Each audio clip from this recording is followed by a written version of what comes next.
Good morning to all the dignitaries and participants. Today, I am Mansi Kamre, member of the Center for Research in Criminal Justice at Maharashtra National Law University, Mumbai, welcomes you all to the fourth session of the Criminal Justice Talks, a lecture series by the Center for Research in Criminal Justice. Criminal justice talks are aimed to encourage the discussion between research, policy, and practice, and further to contribute to wider public debates. This initiative is to explore various perspectives in criminal law. The lectures will be graced by dignitaries, academicians who have expertise in the given field. There will be discussion further on different topics of the contemporary world related to the criminal justice systems, and lectures will be scheduled every month and live streamed on YouTube. We express our gratitude to Honorable CRCJ Professor Anil Vairiyat sir to guide the committee in introducing the concept of criminal justice talks. Before we begin, I request you all to kindly put your audio and video on mute during this session. If you have any questions, you are requested to put that in chat box. Organizers at the end will take up few questions to the time left, subject to the time left.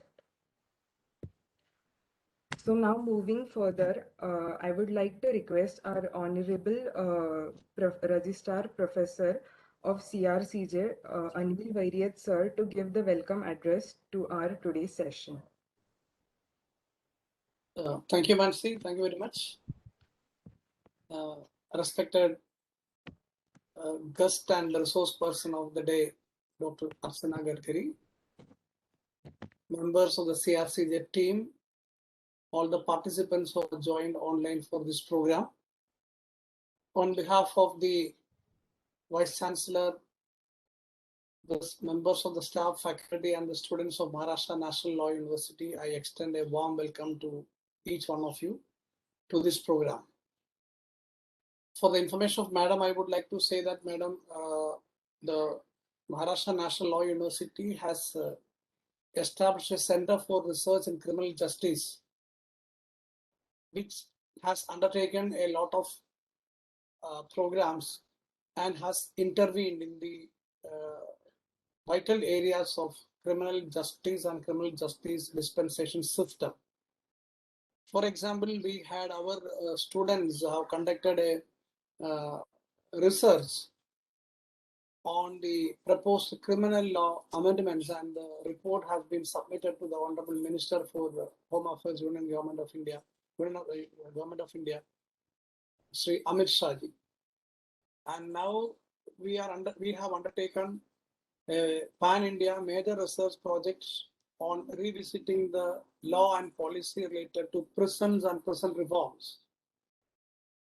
And to bring in more orientation, practical orientation, we have introduced a PG diploma program on crime investigation, medical jurisprudence, and forensic science. So many of the participants of the course have joined here. They are here present, and academicians, legal professionals from different walks of life have joined us either as guest lecturer or as special lecturers or in the form of CRCJ talk as we have today. We are today happy to have a person like you who is a blend of law and medicine from the medical profession as well as a law graduate. So we will be enriched with your views, and once again I welcome everyone, and I request Mansi to formally introduce the guest speaker today. For today's session, we have with us Dr. Archana Gadkari ma'am. She completed her graduation in MBBS from JJ Hospital, Mumbai, MD Psychiatry from Sassoon Hospital, Pune, and LLB from Zondhare College, Asangao. She is also HOD Psychiatry at Central Hospital, Ulhasnagar, and currently in charge of COVID Hospital and COVID Vaccination Center at Ulhasnagar. Today, Archana ma'am will be addressing the session on the introduction to forensic psychiatry. We at MNLU Mumbai are honored to have Dr. Archana Gadkari ma'am as a speaker for the fourth session of Criminal Justice Talks. Now, without further ado, I request ma'am to take the session ahead. A very warm welcome, good morning to all of you. Thank you, Anil sir and Mansi for a lovely introduction of me. I will be talking I will be giving a small introductory lecture on forensic psychiatry. We will talk for 40 to 45 minutes, and in the end, 5 to 10 minutes will be spared for any doubt or question session. So let's start with the topic. Now, if we talk about forensic psychiatry, first of all, I would insist everyone to take a pen and paper. I'll be insisting to jot down certain important words which you write so that you can understand the basic concept. If forensic psychiatry, you have to know psychiatry first. So what is psychiatry actually? It is very simple definition. It is a branch of medical science which deals with the study, diagnosis, treatment, prevention of mental disorders and behavioral disorders. Mental disorders and behavioral disorders. And when we talk about forensic psychiatry, it's the application of psychiatry in the field of administration of justice. The field of justice itself is a very big topic to be discussed. So in the application of psychiatry in administration of justice means in the fields of civil, criminal, correctional, regulatory, legislative matters, and in also consultants in risk assessments and employments. Forensic psychiatry covers areas such as assessment and treatment of mentally disordered offenders. Now, I call offenders, I don't call them patients, because these mentally disordered patients had committed some sort of offense, and hence we call them as mentally disordered offenders. We also investigate the complex relationship between mental disorders and criminal behaviors. And then finally, we work with the justice agencies to support these mentally disordered offenders and try to reduce the criminal behavior, thus trying to create a much more safer society for all of us. When we talk about psychiatry, there are certain points which you people working in law should know. If a normal patient has a fever or a cough, we give you blood tests, we tell you to take an x-ray, and that is how we come to a diagnosis. But in psychiatry, there is no such blood test or no chest x-ray, nothing of that sort which brings you to a diagnosis. In psychiatry, we have to interact with the person, we have to talk to the patient, and then we come to a diagnosis. And hence, I want you to write down this word, mental status examination. This mental status examination is the most important tool of the psychiatrist to diagnose a person as mentally ill. Okay. Also, we have a lot of psychological tests and a lot of rating scales. We talk to the family members, relatives, neighbors, friends, and then with everything, we come to a diagnosis of psychiatry. When I talk about mental status examination, which I told you to write down this word, now this is very important in psychiatry because in this we explore all the areas of mental functioning of a person. We explore his appearance, his behavior, his activity. Some patients are very hyperactive, some are very hypoactive. The most important thing which we assess is the thought process. Now, I want you to write down this word, thought process. There is a word delusion in psychiatry, which you should know. Delusion has two main points in it. It is false and a firm. It is a false and a firm belief of something existing. It is a belief which is actually false, but firmly taken by the patient, so much to so extent that he starts acting on it. Like now, if a person has a delusion of persecution, he feels that somebody is constantly poisoning his food, and he is so much convinced with that false belief that he just rejects, stops taking food, and starts acting on his beliefs. So this is what delusion is. These delusions are very much important for diagnosing a patient to be psychotic. Then there are perceptual disturbances, like you might have heard hearing of voices. These are unreal hearing of voices. I, the psychotic patient feels that I'm hearing voices right from America. There is a chip inside your fit, and I can hear somebody telling me that person is commanding me to do this, to do that, and that is why I am doing these things. So there are certain false perceptions which the patient considers real and starts acting upon them. This is the most important point in psychiatry, that those unreal beliefs make you so much convinced that you start acting, and then there is a act which is wrong being made by you, by the patient.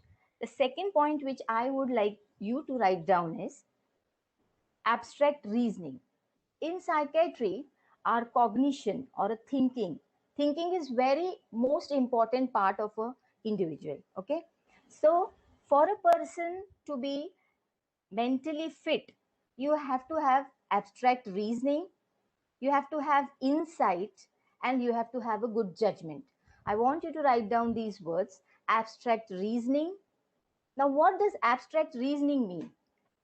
Abstract reasoning mean is an ability of a person to shift back and forth between concepts. Means if I tell you what is the similarity between an apple and mango, you should be able to shift back and say, if I ask you what is the difference between an apple and mango. So a person is able to shift back and forth with the concepts. A person with sound mind is able to do this abstract reasoning. When we are born, when we are a child, till child we just have a reasoning. That means अगर वहां आग जल रही है तो उसे हाथ नहीं लगाना है because it may harm. This is reasoning. But as you enter your teenage, your reasoning starts growing into abstract reasoning, and then you're able to think, look at a point, look at a thing with all different perspectives. This is abstract thinking. Now, what is insight? Insight, I want you to write down this word insight. Insight is a patient's understanding of how or he or she is feeling, whether he needs treatment or whether he needs help. I have fever, I have cough, I need a doctor, I need some help. This is my insight. This is a sound person will think on it, but an unsound person lacks insight. Next is judgment, a very important factor in our cognition. That is judgment. It is the person's capacity to take good decisions and act on them. I mean, I know drinking alcohol is not good. Okay. So now I have to take a good decision and I have to act on it. Either I take, either I don't take, either I take it in a small quantity. That means I have a judgment of taking a good decision and acting on it. Now you might be thinking, why am I telling you to talk about, why am I telling you all these things? Because when we talk about forensic psychiatry, we have these psychotic patients or psychotic offenders, which we have to look for. Now, for a psychotic offender, he has lack of abstract reasoning, he has a lack of insight, and he has a lack of judgment with a disrupted thought process. As I said, delusions and hallucinations. So when everything and all these areas are affected, when all these areas are affected, a person is impaired socially, personally, interpersonally. Means you are contracted with the mental disease to such an extent that it impairs your personal behavior. Personal behavior means my eating, bathing, I have to take care of myself, I have to be well dressed. All these are impaired. My interpersonal activities are impaired. What are interpersonal activities? That means if I'm talking with my family member or my neighbors, I should know how I have to talk, interact. But in a psychotic patient, this interpersonal behavior is lost. Social functioning is lost. He doesn't know how to behave socially. And finally, his occupational function is also impaired. That means he is not able to work, perform properly, and hence we call it as a psychotic disease. So overall, when we evaluate a person and whenever we label a person to be psychotic, we have to have all these things to be kept in mind. And whenever we are referred to such a person for evaluation, psychiatrists look into all these things and evaluate, and then we diagnose the person to be psychotic. This was a small introduction of psychiatry. Okay. Now I move on to the topic of forensic psychiatry. Forensic psychiatry, as I said, is an application of psychiatry in the judicial system. Okay, so now there are two sub divisions in it. That is psychiatry in civil law and psychiatry in criminal law. When I talk about civil law, there is a word which you law people know much than a psychiatrist, that is consent. The definition of consent in law is a very elaborative consent in definition. It is expressed, implied, informed, substituted. Substituted means if a minor or a person with unsound mind is not able to give a consent, his guardian, his caretaker or attendant gives the consent. So now in forensic psychiatry, civil law, consent is the most important factor in contract law, marriage law, adoption law, guardianship law, then for a witness, for testamentary capacity. In all these things, consent is very important. And consent is considered to be valid only with some essential features. Among that essential features, soundness of mind is one of the most important criteria. There are a lot of criteria, essential elements of consent, and among them, soundness of mind is one of the most important factor in consent. So when we evaluate a soundness of mind of a person, we evaluate his higher functions, his thinking process, we evaluate his abstract reasoning, judgment, and finally we come to a conclusion whether a person is sound by mind. And if a person is unsound by mind, then the consent is considered to be invalid or it is null and void according to law.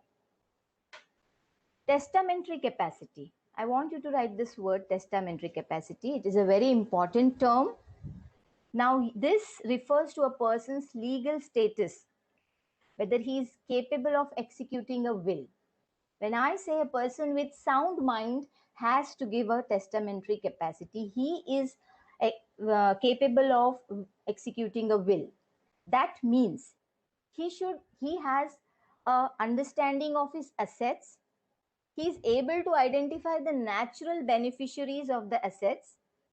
He is able to understand to whom he is giving those assets, what will be the consequences it may have later.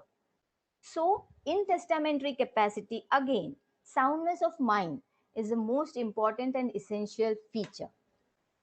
Now we move on to the some of the very important terms in forensic psychiatry. First is fitness to plead. I would like you all to write this word, fitness to plead. Now, fitness to plead, what does it mean? It refers to the defendant's ability to properly defend oneself in court. The defender should be able to defend himself. What does it mean? Able to defend. What does it mean? It means that he should have a sufficient ability to consult his lawyer. He should have a factual understanding of the proceedings which are trial proceedings against him. He should be aware of the consequences and punishment.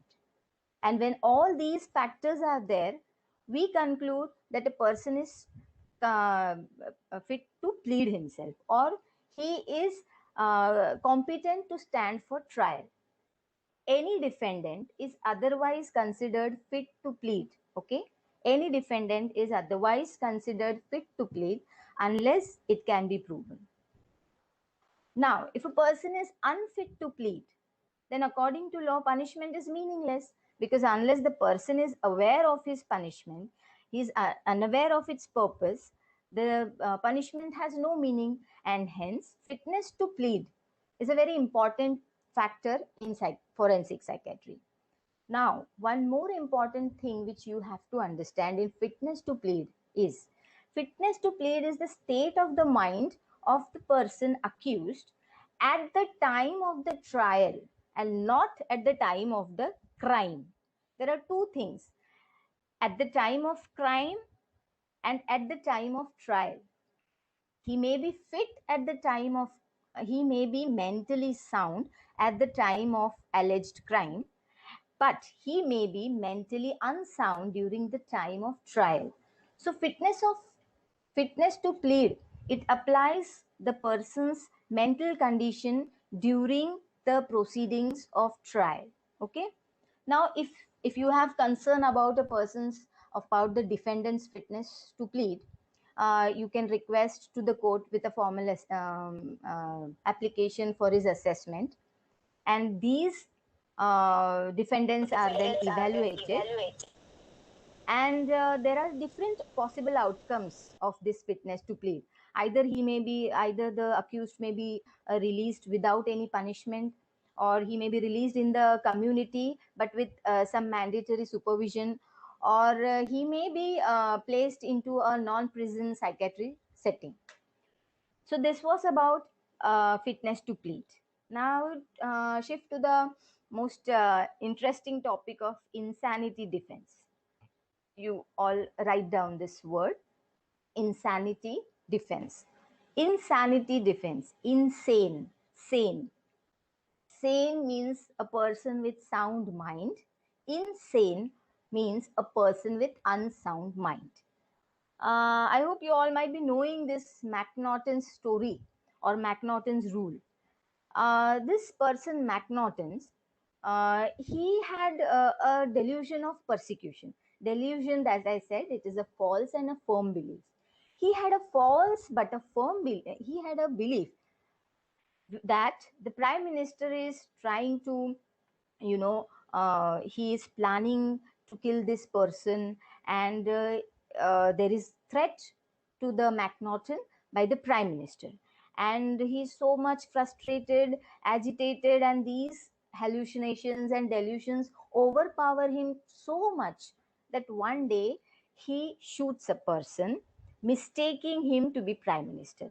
He shoots the prime minister's secretary, mistaking him to be prime minister, and then this person was found not guilty by reason of insanity by court, and then he was sent to a psychiatric asylum. So this is the story of McNaughton's, which is said by the McNaughton's rule, and this is the most important, one of the most important topic in forensic psychiatry. Now, the definition of insanity defense, when I say, it is every man is presumed to be sane. Every man is presumed to be sane, that is mentally sound. And that to establish a defense on the ground of insanity, it must be clearly proved that at the time of committing the act, the person is not knowing the nature of act, he is not knowing he is doing right or wrong, he is not knowing that the act is contrary to law, and he is not knowing the consequences of the act. When you have all these 4 points, along with the complete evaluation, as I said, the impairment, of judgment, abstract reasoning. When everything is impaired, a person is not able to understand what is the act which is doing is right or wrong, what are the consequences of the act, and hence this person or this psychotic person is labeled as insane, and he can get a defense by the on the ground of insanity. Now I move on to the next word topic, malingering. I want you to write this word malingering. I hope you all know the spelling, MALINGERING. Now malingering is one of a very notorious and a difficult topic for a psychiatrist for evaluation, because malingering is false production of all symptoms. A person intensely produces all false, exaggerated physical and psychological symptoms. Now in malingering, how do we actually, it is a very difficult thing to be diagnosed, but how we generally psychiatrist diagnose is, for a malingering person there is a motive. A psychotic person will be just sticking to his beliefs, his delusions, hallucinations. But a normal person, if he is trying to create false symptoms of psychiatry and if he is showing himself to be insane, there is some sort of motivation. That means either he wants to evade the criminal prosecution, or he is doing all these things. But during evaluation, when this person is evaluated serially under a psychiatric setting, we come to know that a psychotic person will be always completely involved. He will be in his own world of uh, psychotic delusions and hallucination. He has his own world. But a malingering person will be at times normal, and he will be doing all these things only to draw attention. When he is not attended, he will be just normal. He will be creating very extra exaggerated symptoms, the symptoms are itna exaggerated, जैसे normally psychotic patients will not do. They try to depict the whatever they see in the movies, and then they act accordingly. But psychotic patients are not this much exaggerating. If he has a delusion, he will be into his delusion. But a malingering person will be exaggerating his symptoms. A malingering person will eat properly, he will sleep properly, he will be having all his course doing properly. But a psychotic patient, his sleep is disturbed, his appetite is disturbed, his appearance is disturbed, his behavior is disturbed. So these differentiation, although difficult, it's not impossible. In a psychiatric setting, we go through serial mental status examinations, and finally we come to a diagnosis. Now next is paraphilias and sexual offenders. Paraphilias, PARAPHILIAS, and sexual offenders. This is a very important topic to be looked on. What happens? These paraphilias and sexual offenders. What are paraphilias? Paraphilias are sexual disorders in which an individual has recurrent, intense, sexually arousing thoughts, fantasies, urges, and behaviors. You got it? Sexually arousing thoughts, which are repetitive, which are intense, and these lead to some deviant sexual behaviors. Normal sexual behavior and a deviant sexual behavior. Now, these sexual behaviors are so much so deviant that there are a lot of examples in this, which is sexual sadism, then exhibitionism. Some people in child abuse, some people get sexually aroused only with children. Some people get sexually aroused only after removing all their clothes and standing in front of a person. So these are all deviant behaviors by which a person gets sexually aroused. And sexual offenders means there are illegal sexual behaviors like child abuse, rape, internal offending. Now, all these behaviors are all called as unnatural sexual behaviors and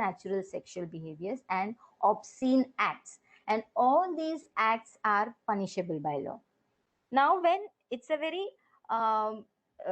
difficult, there is a sharp line of demarcation between sexual offenders, you know. Now, sexual offenders are so much so having those sexually arousing thoughts, urges, desires. Now, according to the right of autonomy, we all have the right to fulfill our desire, right? So if a person has sexually arousing thoughts, so he has a right to fulfill his desires, right? But the law of natural justice says that you cannot harm anyone to fulfill your desires, and hence sexual offenders or paraphilias are punishable by law. But these are such psychiatric illnesses, mental illnesses, which can be controlled by psychiatric treatment, and hence these need to be identified so that we can bring these sexual offenders or patients with paraphilias who have deviant or unnatural sexual behaviors to come out of this psychiatric illness, and they come integrate themselves into the mainstream of society. Okay. And the next topic which I would like to talk about is stalking. Stalking, if I have to explain, it was Mr. Shah Rukh Khan in the movie Dar. I think this will be much more explanatory than I telling you everything. Now, in this movie, Shah Rukh Khan was trying to contact this woman. This woman had already given him a clear indication that she's disinterested, and she's into a marriage. But still this person is repeatedly following her, harassing her, and that all these behavior of this person, stalker, is threatening his or her safety, right? So what does stalking mean? Stalking has been defined as a man following or contacting a woman despite clear indication of disinterest by the woman, or monitoring her using internet or electronic communication. He is willfully and repeatedly following and harassing her and threatening the safety. This is an offense. Now, in this stalking, what psychiatric illness does this person have? He has erotomania, that is delusion of love. The delusion, as I said, falls on a firm belief. This person believes that the samne wala person is in love with me, and they need to be rescued because somebody else is trying to threaten them, and now I have to save her. And then all these things start behaving. Okay. So stalking is a very important term in forensic psychiatry, and it is a treatable disease. Next is pathological jealousy. You people write down this word, pathological jealousy. For pathological jealousy, if I actually there are a lot of masala movies in Bollywood, so the Bollywood movies are examples are quite enough for you to understand. Pathological jealousy is our legendary actor Mr. Nana Patekar in the movie Agni Sakshi. He has a delusion of infidelity. Infidelity means he is convinced with the fact that his wife has an extramarital affair, and hence he starts these delusion leads to domestic violence or rape or most the other complications. And hence pathological jealousy is also seen in alcohol and substance. Okay. Now, alcoholism or substance use. What happens in alcohol and substance? Why is driving under alcohol influence is punishable by law, right? These are things because when you consume alcohol, you have a proper judgment, you have an abstract reasoning, you can take a good decision and act on it, right? So to take alcohol in what quantity, how much, for how long is my decision. So any act of me after getting intoxication, I am liable for it, right? So consumption of alcohol or any substance and any behavior after intoxication is my responsibility, and hence alcoholism and substance all other use disorders come under law to be punished. Because in alcoholism also we have certain things like blackouts.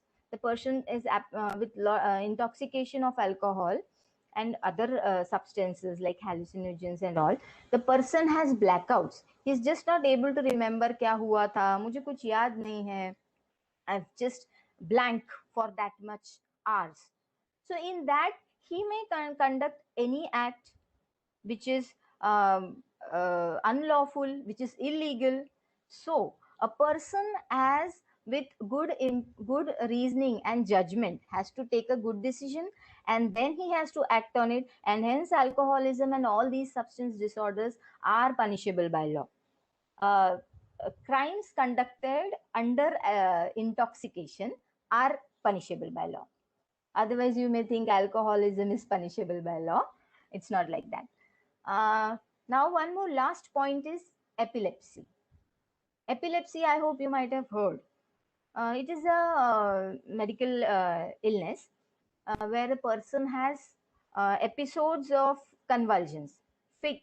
I hope you might have heard this very common word, fit, akdi, where the person has a lot of jerky movements, he becomes unconscious, and then he has froth coming out of his mouth.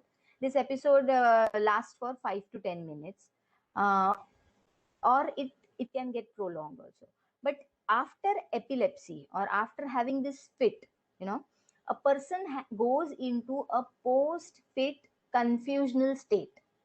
This post fit confusional state, it starts from 5 minutes, it may land up till 15 minutes, or it may be there for hours. During this post fit confusional period, this person is absolutely violent, he's confused, he is unaware of what he is doing, where he is, and he is just frightened, anxious, and absolute loss of judgment and absolute loss of his reasoning power. And at this time there may be some acts committed by him which may be illegal or which may be criminal acts. But this acts during this phase will absolutely not be taken into consideration, as during this post-ictal confusional state he had lack of judgment and lack of reasoning. He was under such medical disease, such medical illness, where he was not knowing what is his act, whether his act is right or wrong, and whether what are the consequences of the act, as I had earlier explained in the insanity defense. So these certain points which are very important, and this fine line between a person to be labeled psychotic and non-psychotic is a very fine line, and we need to evaluate the person with serial mental status examination, not a single mental status examinations. Now, like if you come to me and if I evaluate you at the first instance, I may not get everything. Or if I and a second psychiatrist evaluate a person, they both may get two different things, right? Because first visit, there may be something which he might hold on, not tell to the doctor. There may be certain things exaggeratedly told. There may be certain things which he might forget to tell. Okay, so over a period of serial mental status examinations, daily we go through these examinations, and then we are easily able to pick up those points which segregate the person into psychotic or non-psychotic, and then we are able to give you a proper preview whether the person is psychotic, insane, or he is sane, if he is malingering, or he was in a period of he was suffering from a disease for only that period, during which he was not able to understand the act. That means when we talk about epilepsy or epilepsy, in that time there is only a short period where his judgment is lost. Once he gains his judgment, he is absolutely normal. That is why when he is performing that act during post-ictal confusion, that act can be considered in law. Okay. Next, this was a total general introduction to forensic psychiatry. Now, forensic psychiatry has lot many things. In a 45 minutes lecture, it's seriously not able to for me to define all the definitions in forensic psychiatry. But the more important is soundness of mind. What you mean by soundness of mind? What is the importance of soundness of mind in civil law? That is what I had explained. Then we talk about insanity defense, and then we talk about competence to stand for trial or fitness to plead. These two things which I said, fitness to plead is during your is defined as soundness of mind while the proceedings of your trial, and insanity defense is your unsoundness of mind during the criminal act, alleged criminal act. Okay. This was a short review on forensic psychiatry. Any questions? I welcome those.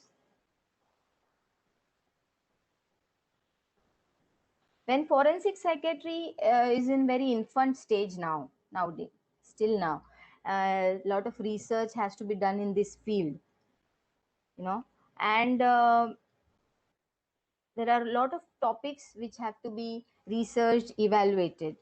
When we think of all these points in forensic psychiatry, why do we need to research all these things? Why do we need to read all these things? It is because these behaviors, sexually deviant behaviors, or these delusions, these hallucinations, these all are treatable. And once they are treatable, we can integrate these people into the society, and we'll be able to make much more safer society for all to live in.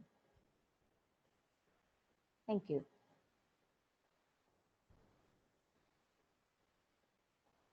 Yes, Mansi.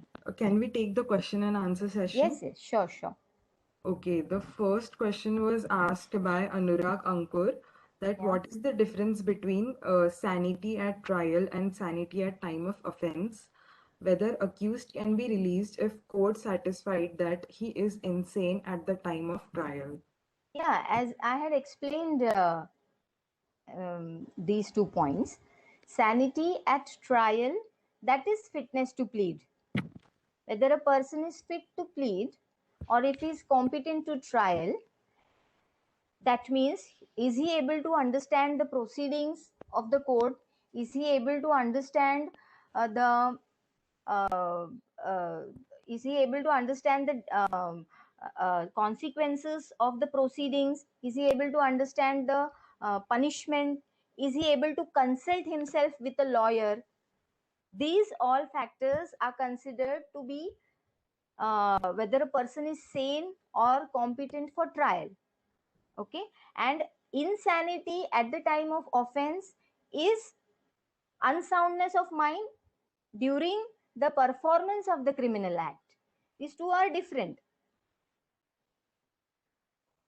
A person may be having a mental illness like delusions, hallucinations, and he may be having a thought that this person is trying to kill me, and so I have to kill him to defend myself. So this is under the overpowerment of that delusions and hallucinations. See, there was a person who had a firm belief that there is a chip here in front of his tragus, ear, in near his ear, that वो chip है और यहाँ से मुझे वो बंदा बैठा है अमेरिका में, वो मुझे बताता है कि ये जो कर रहा है ना, ये कुछ तो गड़बड़ कर रहा है. वो वायरलेस से मेरे को मैसेज आया था कि इसने ये किया है, ये मेरे खाने में पॉइजन मिला रहा है, और अभी इसने मेरे को मारने का पूरा प्लान किया है. This is he is so much convinced that he is constantly thinking about that person. He is so much scared that he will वो छुपने की कोशिश करेगा. वो पर्सन से मैं इतना fearful हो जाता हूँ कि he will not try to come in front of him. And one fine day there is so much loss of judgment that he will take a decision, even plan and kill. So this is insanity at the time of offense. Okay, now maybe I may be fit while sound by mind when I perform an offense. Okay, now I'm fine, I have a good judgment, I plan and I kill a person. After doing that criminal act, I may start suffering from a mental illness. After my commission of the offense, then I may start having a mental disease, and after that I may have loss of judgment. I have a psychotic behavior, and because of that psychotic behavior at that time I am not able to proceed with my proceedings of trial, and so at that time I incompetent to stand for trial. These are the two differences. Okay, ma'am. Yeah. So the next question. It is. So the next question was asked by Sovik Roy. Kindly share your views on delirium tremens. Delirium tremens. Yeah. Delirium tremens. Now, what happens in alcohol intoxication when a person is a person who is a regular alcohol consumer, a person who drinks alcohol daily, who needs alcohol as an eye opener. Matlab, once if he doesn't get alcohol, he will start having tremens, tremulousness, restlessness. He is not able to understand, and once he consumes alcohol, he feels fine. This is what alcohol. This behavior leads to alcohol dependence. मतलब once first time when you consume alcohol na, you have a feel of nice feel होता है, अच्छा लगता है, सब अच्छा लगने लगता है. But as you gradually start taking alcohol, there are certain things which start happening when you don't take alcohol. मतलब अगर मैंने अल्कोहल नहीं लिया तो I will get restless, I will have sweating, my hands will start shaking, and so to bring down these effects I start consuming alcohol. So when a person with such lot of alcohol consumption and alcohol dependence, what happens when he stops taking alcohol? When he stops taking alcohol, he lands up into this situation of delirium tremens. In this delirium tremens, delirium means confusional state. This person is not able to understand what is the day, what is the time, where is he. He is just disoriented with time, place, person. He is not able to understand his relatives, family members. He is not able to understand where he is, and this period of confusional state is a medical emergency, and this is called delirium tremens. Okay, ma'am. So next question is asked by Sanket Pawar that how strong is defense of insanity during murder trials? How strong is defense of insanity Insanity. during murder trials? Yes. There are very few in murder trials. There are very few percentage of people who have committed this crime of murder with mentally unsound. ये percentage बहुत कम है. But it is a strong, if your question is whether the defense of insanity is strong, so definitely defense of insanity is actually a strong defense for a person during his murder trial. Although to prove himself insane, or for him or his family members to prove himself to be insane during the commitment of the crime, has to go through lot of psychiatric evaluation. Person has to go through lot of psychiatry, he has to go through an indoor psychiatry setting where he is evaluated for by a lot of by a panel of doctors, and then once he has all those things which make him to be diagnosed as insane during the commitment of crime, so yes, definitely is a strong defense, and he will be coming out of that uh, crime. Next question is, are psychotic offenders punishable under CRPC? Psychotic offenders, yeah, definitely. When we use this word psychotic, that means, see, psychotic word you just cannot use loosely. If you label any offender to be psychotic, the person needs to be evaluated. He has to be studied. The person, offender, has to be studied a lot. He has to be evaluated a lot.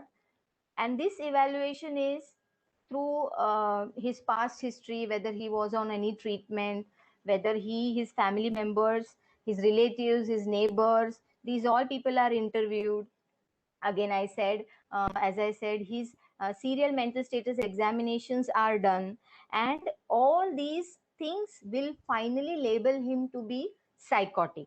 And if he comes out to be a psychotic offender, then again, as I said, the insanity defense that will come into action, or this will come into play, and he can take this as a strong defense against trials, criminal activities. Ma'am, the next question is, a person who become lunatic because of a surge in dopamine due to any Sorry, come drug. again. Ma'am, am I audible? Yes. A person who become lunatic because of a surge in dopamine due to any drug and committed a crime, can he be proved legally insane or medically insane? No. As I explained, surge of dopamine due to any drug. So, when you consume any drug, any substance which gives you a dopamine surge, so absolutely you cannot take the defense of insanity here, because when you consume a drug, the drug can be anything, starting from alcohol to cocaine and amphetamine and benzodiazepines. All these are drugs, hallucinogens, MP, all these drugs. When you take these drugs and you commit a crime, this will be considered as crime, and you cannot take them as insanity defense, because before consumption of that drug you were absolutely sane, and you had your intact judgment, where you could take a good decision, you can act on it. So you should have took a good decision of either leaving that place or taking the drug in a controlled quantity, or being with a person who I mean, if you are taking a decision to consume a drug, you should be able, or you are liable to for all those acts which you do after getting intoxicated by it. And hence all these are you cannot prove them, or you cannot take the benefit of insanity defense here. As long as these drugs are by coercion, मतलब जोर जबरदस्ती से अगर किसी ने आपको वो खिलाया है, पिलाया है, if you are able to prove that, that can be considered, but ऐसा होता नहीं है जनरली। ड्रग्स लेने के इसको that is punishable by law, and it is not considered as insanity defence. Who we use? Ma'am, next question is by Krupali. How we use psychology as defense? Can we provide it practically or documents only? How we provide that it's not false? Who we use psychology as defense? I Yes, didn't ma'am. get this question. Can we provide it practically or documents only? How we provide it It's not false. I really did not get this question. It's not, I'm not able to understand. Psychology as defense. Ask the person to elaborate the question. I may be able to explain it. Ma'am, we can pick up the next questions in the Yeah. chat box. Ma'am, in Santosh Mane case, the state transport driver ran over several vehicles, causing death of 10 to 15 people. While he was acquitted by the defense of insanity, should and could the employers be held liable in any way? Now, in this case, Sanjay Mane, this trade driver, was actually contracting, he was harboring a mental illness, which was proved. And hence, he could take the defense of insanity. It was proved over a period of time, and then he could take the insanity as his defense. But now, if you say, when you ask me about employers, absolutely, and a driver is a skilled laborer. So, whenever he is taking such an occupation where he is with a lot of people, the lives of a lot of people are in hands. So, no negligence is acceptable. Any employer, when he is working and whenever he is given any job, he has to perform his job with all his skills, and any sort of negligence is punishable. In case of Santosh Mane, this person was contracting a mental illness during the alleged crime, and hence he could take that defense.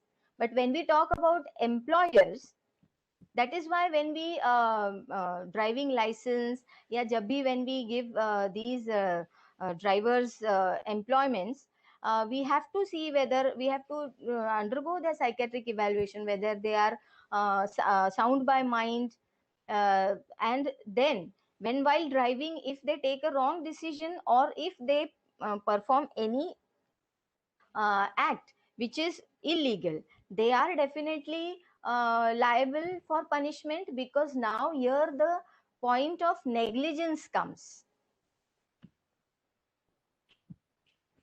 Ma'am, the next question is there any difference between criminal insanity and mental illness in forensic? No, mental illness in psychiatry is criminal insanity in forensic. It's no difference. A person having mental illness mental illness, there are a lot of mental illness.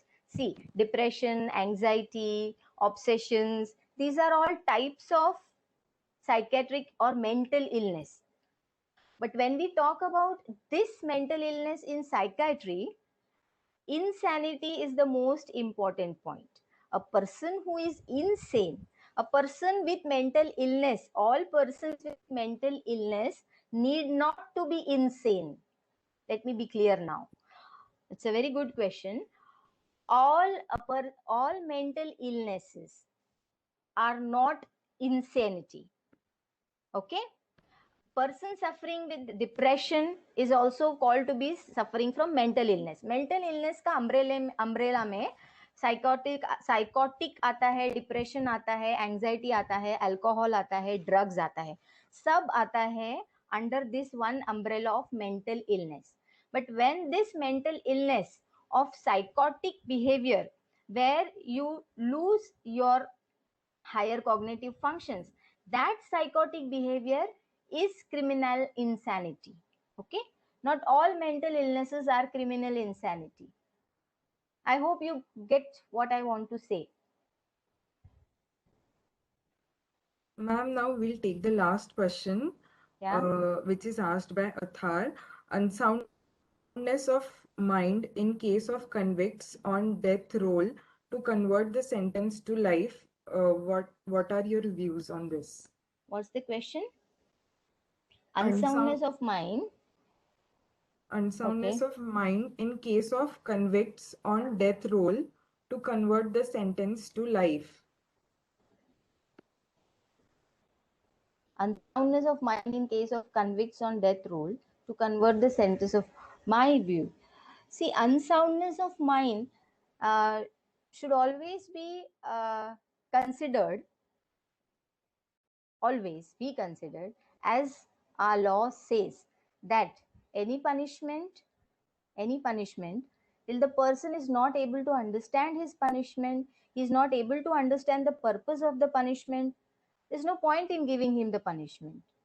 So if a convict is of unsound mind, we can definitely, uh, uh, according to my view, this is my view which has been asked, I would definitely say that this should, there's no harm in converting this to sentence to life, because already he is of unsound mind, he is not knowing what is going on with him, with his life, and for what he is punished.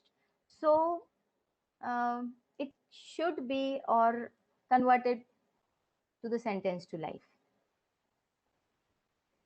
Okay, thank you so much, ma'am, for your answers. Excuse me, ma'am. Okay. Thank you. Yeah, thank you. Hello. Hello. Excuse me, ma'am. Are you getting my voice? Hello. Hello.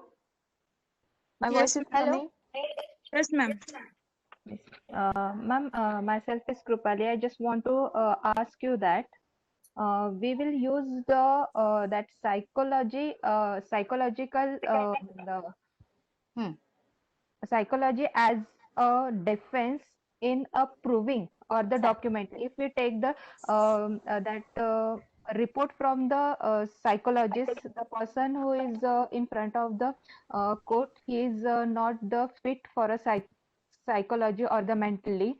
It is sufficient, or can we prove it by the practically the person is front of the judge, he is the mentally is not fit. Acha. Means during the court trial proceedings, if just document of he to be mentally fit is enough or not, this is what you're asking. Yes, ma'am. Only a document which is which says that the person is mentally unsound.